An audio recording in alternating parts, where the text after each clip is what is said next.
सोचिए अगर भगवान आपकी जिंदगी में कृपा करना शुरू कर दें, तो सबसे पहले क्या करेंगे? खुशियां भेजेंगे या आपको अंदर से हिला देंगे? अगर आपके साथ हाल ही में कुछ टूटा है, कोई रास्ता बंद हुआ है या बिना वजह मन बेचैन रहने लगा है, तो जरा ठहरिए। हो सकता है ये दुख नहीं बल्कि कृपा की पहली दस्तक हो। आज हम उसी अनदेखी शुरुआत की बात करेंगे जो तब होती है जब ईश्वर हमें अपने करीब बुलाने लगते हैं। और ये बात जितनी गहरी है, उतनी ही सच भी।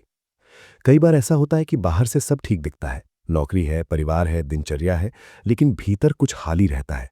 जैसे कोई आवाज भीतर से कह रही हो, ये सब काफी नहीं है। ये बेचैनी अक्सर हमें डराती है। हम सोचते हैं, मैं कमजोर हो रहा हूं, मैं खुश क्यों नहीं हूं। पर सच्चाई ये है कि जब ईश्वर किसी पर कृपा करते हैं, तो वो पहले उसे उसकी झूठी संतुष्टि से बाहर निकालते हैं। क्योंकि जिस जीवन को हम स्थिर समझते हैं, वो कई बार बस आदत होता है, और आदत हमें जगा नहीं सकती। परमहंस योगानंद जी कहते हैं, जब भगवान कृपा करते हैं तो सबसे पहले वे आपकी दुनिया को हिलाते हैं। सुनने में कठोर लगता है, लेकिन यही सबसे करुणा भरा काम है। क्योंकि ईश्वर हमें सजावट नहीं, सच्चाई देना चाहते हैं। वे हमारे भीतर बने उस नकली पहचान के महल को हिलाते हैं, जिसमें हम खुद को कैद कर लेते हैं। हम सोचते हैं, मैं मेरी नौकरी हूं, मैं मेरी सफलता हूं, मैं मेरे रिश्ते हूं, मैं मेरी इमेज हूं। लेकिन जब भीतर आत्मा जागती है, तो वो कहती है, ये सब तो बदलने वाली चीजें हैं। असली तुम इससे कहीं गहरे हो। और इसी गहराई तक पहुंचाने के लिए जीवन में पहले हलचल आती है। कभी नौकरी में अस्थिरता आ जाती है, कभी कोई रिश्ता बदल जाता है, कभी कोई इंसान दूर हो जाता है, कभी कोई उम्मीद टूट जाती है, कभी स्वास्थ्य को लेकर चिंता हो जाती है, या कभी अचानक मन पूछ बैठता है, मैं क्या कर रहा हूं, मैं क्यों भाग रहा हूं, क्या यही जीवन है? यही क्षण वो है जहां कृपा शुरू होती है, लेकिन हम उसे दुख का नाम दे देते हैं।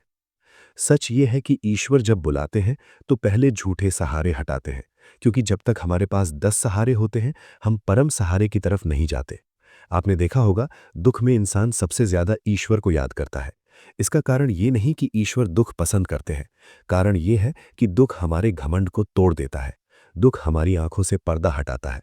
दुख हमें सच के सामने खड़ा कर देता है। ये प्रक्रिया बिल्कुल वैसी है जैसे माँ अपने बच्चे को गिरने से बचाने के लिए उसे जोर से खींच लेती है। बच्चे को दर्द होता है, वो रोता है, उसे लगता है माँ ने तकलीफ दी, लेकिन माँ ने तो बचाया। ईश्वर भी वैसा ही करते हैं। वे हमें उस नकली दुनिया से खींचते हैं जो भीतर से हमें धीरे धीरे खोखला कर रही होती है। शुरुआत में ये खिंचाव चुभता है, पर यही खिंचाव जीवन की दिशा बदल देता है। जब कृपा का ये पहला चरण शुरू होता है, तो एक अजीब बदलाव दिखने लगता है। जिन चीजों में पहले मजा आता था, अब वही फीकी लगने लगती हैं। वही बातें, वही गॉसिप, वही दिखावा, वही दौड़, वही तुलना अब भीतर को थका देती है। और ये बदलाव अक्सर लोगों को भ्रमित कर देता है। कुछ लोग सोचते हैं, मैं डिप्रेशन में जा रहा हूं, लेकिन हर बार ऐसा नहीं होता। कई बार ये आत्मा का जागरण होता है। भीतर की दुनिया का दरवाजा धीरे धीरे खुलना शुरू होता है।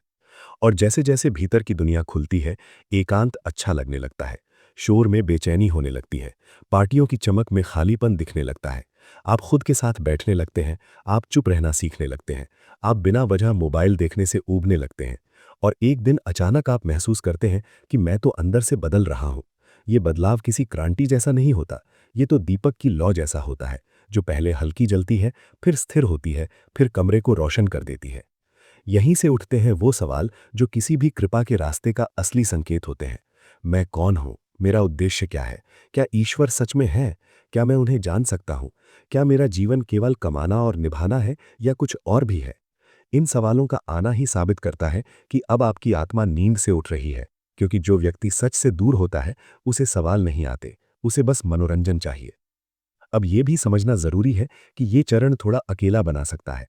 आपके पुराने दोस्त आपको अलग समझने लगते हैं। आपके पुराने शौक बेमतलब लगने लगते हैं। जिन चीजों पर आप हंसते थे, उन पर अब चुप्पी आ जाती है। और ये चुप्पी डराती है, पर यही चुप्पी पवित्र है। क्योंकि इसी में भीतर की आवाज साफ होती है। जब बाहर का शोर कम होता है, तभी भीतर का संगीत सुनाई देता है। इस समय एक चीज बहुत महत्वपूर्ण है। अपने भीतर की सच्चाई से भागिए मत। क्योंकि यही वो मोड़ है जहां कई लोग वापस पुराने जीवन में लौट जाते हैं, सिर्फ इसलिए कि अकेलापन सहन नहीं हुआ। लेकिन याद रखिए, ये अकेलापन अलगाव नहीं है, ये चयन है। ये संकेत है कि आपकी आत्मा अब भीतर की ओर जाना चाहती है। और ईश्वर की कृपा इसी भीतर की यात्रा की तैयारी कराती है। अब जब अंदर का जागरण शुरू होता है, तो व्यक्ति आत्मनिरीक्षण करने लगता है। वो खुद से पूछने लगता है, क्या मेरा व्यवहार सही था? क्या मैं किसी के लिए कठोर था? क्या मैंने किसी का दिल दुखाया? क्या मेरी सोच साफ है? क्या मेरी इच्छाएं मुझे बांध रही हैं? ये आत्मनिरीक्षण आत्मा की सफाई है। जैसे नदी बहने से साफ रहती है, वैसे ही मन आत्मनिरीक्षण से निर्मल होता है। अब आप दूसरों के लिए भी बेहतर बनना चाहते हैं। आपके भीतर करुणा बढ़ने लगती है। आप जल्दी गुस्सा करने पर खुद से शर्मिंदा होने लगते हैं। आप किसी की पीड़ा देखकर अंदर से हिलने लगते हैं। आप माफ़ी देने की ताकत खोजने लगते हैं। और ये सब इसलिए क्योंकि आप अच्छा दिखना नहीं चाहते, बल्कि इसलिए कि भीतर कुछ कह रहा होता है, अब तुम्हें हल्का होना है, अब तुम्हें शुद्ध होना है। और फिर आता है कृपा का तीसरा चरण, जब ईश्वर मार्गदर्शन करने लगते हैं। ये सबसे सुंदर समय होता है, क्योंकि अब आपको लगने लगता है कि जीवन अकेला नहीं है। अब संकेत आने लगते हैं, कभी किसी किताब के जरिए, कभी किसी वाक्य के जरिए, कभी किसी अनुभव के जरिए, कभी किसी अजनबी की बात के जरिए, और कभी किसी घटना के जरिए जो बिल्कुल सही समय पर घटती है और आपको भीतर तक छू जाती है। आपको लगता है ये मेरे लिए ही था। आप किसी सवाल में उलझे होते हैं और अचानक किसी जगह वही उत्तर मिल जाता है। आप किसी डर में होते हैं और अचानक कोई राह खुल जाती है। आप किसी निर्णय में फंसे होते हैं और भीतर से एक शांत आवाज दिशा दे देती है। ये आवाज चिल्लाती नहीं, ये दबाव नहीं बनाती, ये बस शांति देती है। और शांति ही इसका प्रमाण है, क्योंकि ईश्वर का मार्गदर्शन हमेशा शांति के साथ आता है। इस चरण में ध्यान और प्रार्थना भी बदल जाती है। पहले हम प्रार्थना मांगने के लिए करते थे, अब हम प्रार्थना मिलने के लिए करते हैं। अब हम ईश्वर से चीजें नहीं, ईश्वर का स्पर्श चाहते हैं। आप ध्यान में बैठते हैं तो वो एक अभ्यास नहीं रहता, वो एक मुलाकात बन जाता है, जैसे किसी अपने के पास बैठने का समय। और परमहंस योगानंद जी कहते हैं, जब तुम रोज ध्यान में बैठते हो तो एक दिन ईश्वर तुम्हें देखकर मुस्कुराते हैं और कहते हैं, अब ये मेरा हो चुका है। अब आपके निर्णय बदलने लगते हैं। आप हर काम से पहले पूछने लगते हैं, क्या ये मुझे ईश्वर के करीब ले जाएगा या दूर? क्या ये सत्य है? क्या ये प्रेम है? क्या ये अहंकार है? और धीरे धीरे आपको समझ आने लगता है कि ईश्वर किसी विशेष रूप में नहीं आते, वे हर रूप में संकेत देते हैं। वे घटनाओं के माध्यम से सिखाते हैं, वे रिश्तों के माध्यम से निखारते हैं, वे कठिनाइयों के माध्यम से मजबूत करते हैं। कभी कभी इस रास्ते में संदेह भी आता है। आप सोचते हैं, कहीं मैं गलत तो नहीं जा रहा, कहीं मैं भ्रम में तो नहीं। और ये संदेह भी जरूरी है, क्योंकि ये आपको और ज्यादा सजग बनाता है। लेकिन ऐसे समय में नियम यही है, शोर से नहीं, शांति से निर्णय लो। जो दिशा भीतर शांति दे वही सही है, और जो दिशा आपको भीतर से भारी कर दे वही चेतावनी है। अब जीवन में एक नई समझ पैदा होती है। हर चीज में ईश्वर हैं और हर चीज से वे कुछ सिखा रहे हैं। आप शिकायत कम करने लगते हैं। आप हर घटना में अर्थ खोजने लगते हैं। आप दुख में भी सीख लेते हैं और सुख में भी विनम्र रहते हैं। आप दूसरों से तुलना छोड़ने लगते हैं, क्योंकि अब आपको पता चल जाता है कि हर आत्मा की यात्रा अलग है और हर किसी का समय अलग है। और फिर आता है कृपा का अंतिम और सर्वोच्च चरण, समर्पण। वो अवस्था जहां व्यक्ति के भीतर से धीरे धीरे ये वाक्य निकलता है, हे प्रभु, मैं अब आपका हूं। ये कोई हार नहीं, ये सबसे बड़ी जीत है, क्योंकि अब आप खुद को साबित करने के बोझ से मुक्त हो जाते हैं। अब आपको हर चीज कंट्रोल नहीं करनी पड़ती। अब आप जीवन को ईश्वर की योजना के साथ बहने देते हैं। समर्पण का मतलब ये नहीं कि आप कर्म छोड़ देते हैं। समर्पण का मतलब है अहंकार छोड़ देना। मैं कर रहा हूं, मेरे बिना नहीं होगा, मेरा प्लान सबसे सही है, ये सब धीरे धीरे गिरने लगता है। और जब ये गिरता है तो एक हल्कापन आता है, एक भरोसा आता है, जैसे भीतर कोई कह रहा हो, चिंता मत करो, तुम अकेले नहीं हो। इस अवस्था में पूजा कर्मकांड नहीं रहती, भक्ति सांस बन जाती है। आप खाना बनाते हैं तो प्रेम से बनाते हैं। आप चलते हैं तो लगता है कोई साथ चल रहा है। आप बोलते हैं तो शब्दों में नरमी आ जाती है। आप सुनते हैं तो सामने वाले को समझने की शक्ति बढ़ जाती है।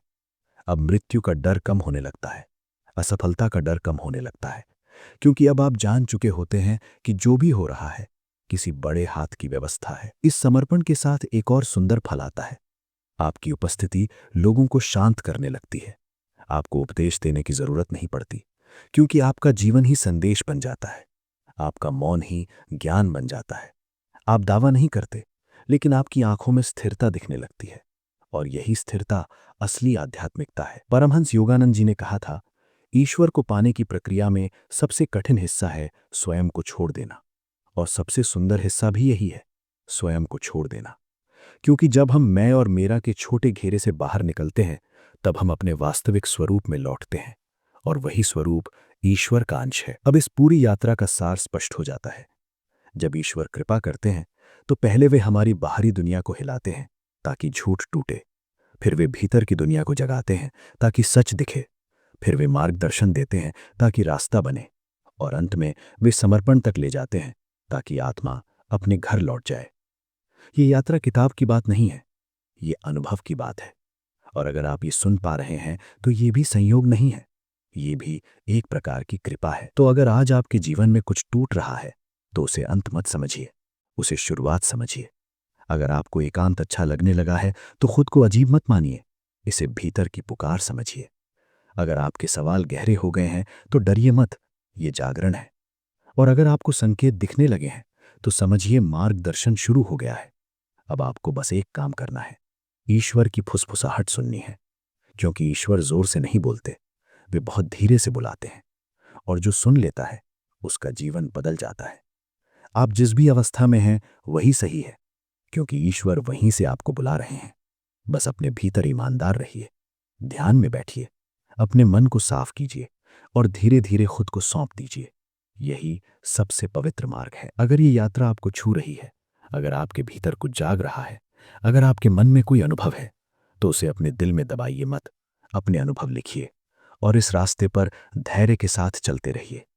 क्योंकि कृपा का रास्ता कभी तेज नहीं होता, वो गहरा होता है, और जो गहरा होता है वही स्थायी होता है।